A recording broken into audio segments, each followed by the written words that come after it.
Good morning, ninth class. I am your physics teacher, Zishan Hassan, and this is our fourth lecture of our first week.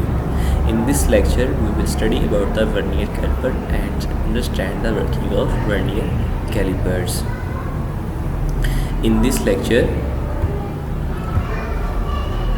we will study vernier calipers. The first question comes in our mind when we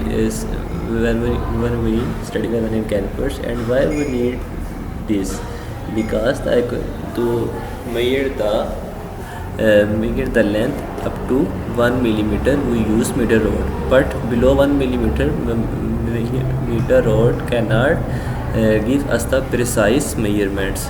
That's why we use vernier caliper to measure the length below 1 millimeter. However, an accuracy greater than 1 millimeter can be obtained by using some other instruments such as vernier calipers. Students, as you can see in the diagram, the vernier caliper, there are some parts of the vernier calipers. This scale is called the main scale. This scale is called the main scale, and at this end a jaw is attached to it. This main scale that is not movable jaw. This jaw is not movable, but over this main scale there is another scale that called vernier scale, and attached with a movable jaw,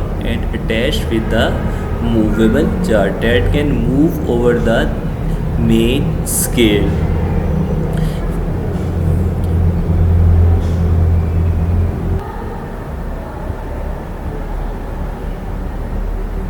Students, in this diagram you can see that the one jaw is the movable and the another jaw is fixed, and the jaw on the main scale is movable, and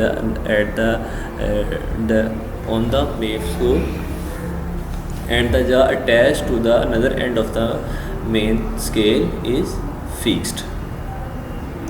A vernier caliper consists of two jaws as shown in figure. One is fixed jaw with main scale attached to it, and the main scale has centimeter and millimeter marks on it.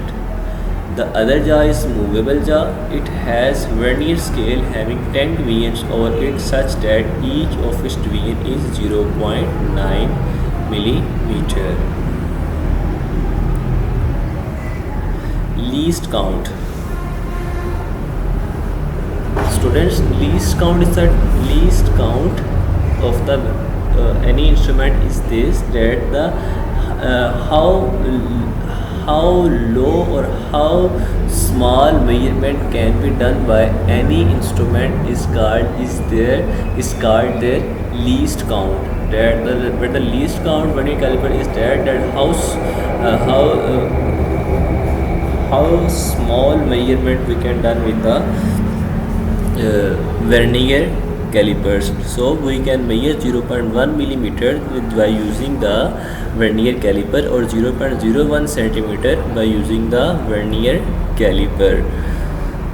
The difference between one small division on main scale division and one vernier scale division is 0.1 millimeter. It is called least count of the vernier calipers. Least count can also be found as given below. Least count of vernier calipers: smallest reading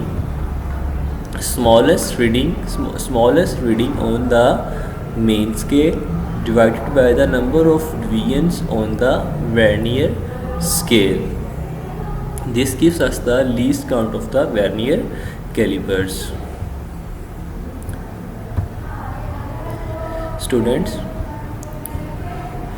now we will discuss the working of the vernier calipers. Before starting the calculation, we should check the zero error of the vernier calipers.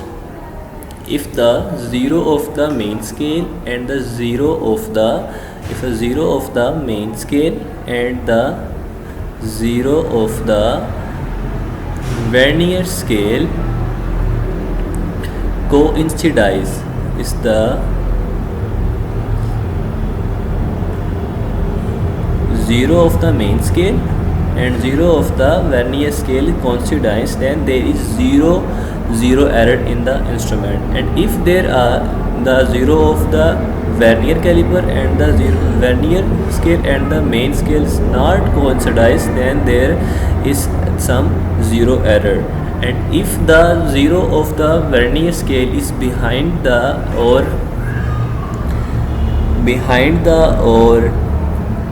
right side of the 0 of the main scale, then there is a positive zero error. And if the 0 of the main scale and if the 0 of the main scale is if the 0 of the vernier scale is on the left side of the main scale, then there is a negative zero error. So before start the calculation, we should check the zero error of the instrument.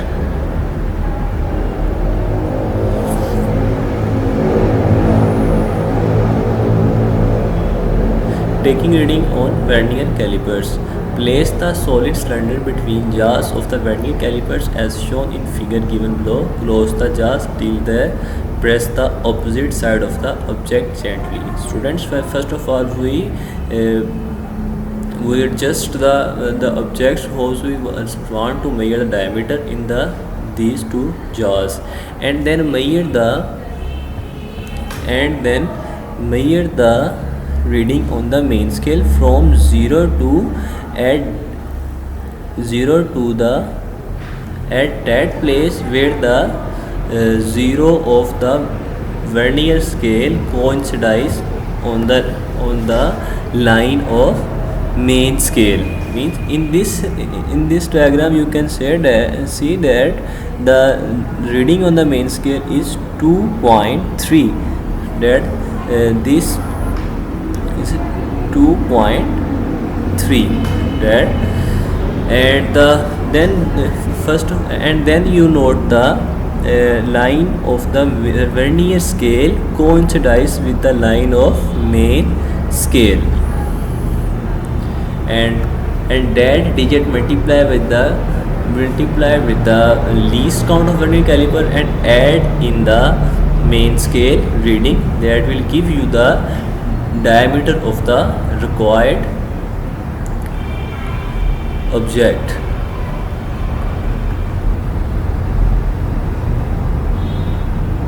Note the main scale reading passed by the vernier scale 0.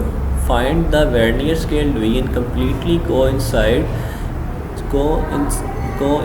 with the main scale division and multiply it with the least count and add with the main scale reading. This is equal to diameter of the cylinder. Thank you for listening.